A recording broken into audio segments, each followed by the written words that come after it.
Good afternoon. Before we start our lesson, may I read to you the objectives. At the end of the lesson, the students will be able to distinguish the three branches of government, identify the people that are involved in each branch, describe the functions of each branch. The Philippines is a republic with a presidential form of government wherein power is equally divided among the three branches. The three branches of government are, the first one is the legislative branch. The legislative branch is authorized to make, alter, and repeal laws. Through the power vested in the Philippine Congress, this institution is divided into the Senate and House of Representatives. Under a bicameral system, the Congress is composed of senators and House of Representatives. The Senate or the upper house shall be composed of 24 senators who shall be elected at large by qualified voters of the Philippines as may be provided by law. We also have the House of Representatives.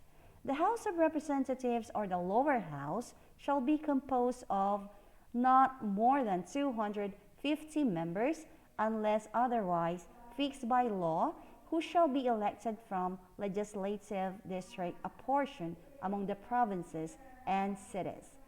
We also have the executive branch. The executive branch carries out and enforces laws. It composed of the president, the vice president, cabinet secretaries. The president leads the country. He or she is the head of state, leader of the national government, and commander-in-chief of all armed forces of the Philippines. The president serves a 6-year term and cannot be re-elected. We also have the vice president.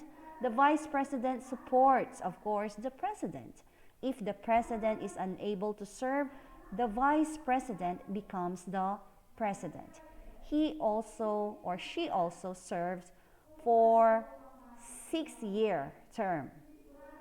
We also have the cabinet members. They also serve as the advisors to the president. They include the vice president and the heads of the executive departments.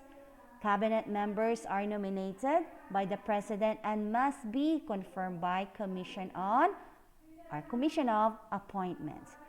The last one is the judicial branch. When we say judicial branch, it evaluates the meaning of laws. It also interprets the meaning of laws, applies laws to individual cases, and decides if laws violate the Constitution. The judicial power shall be vested in the Supreme Court. The Supreme Court is the highest court in the Philippines. Court of Appeals, we also have the Court of Appeal Tax, we have Sandigan Bayan, and the lower courts. Okay?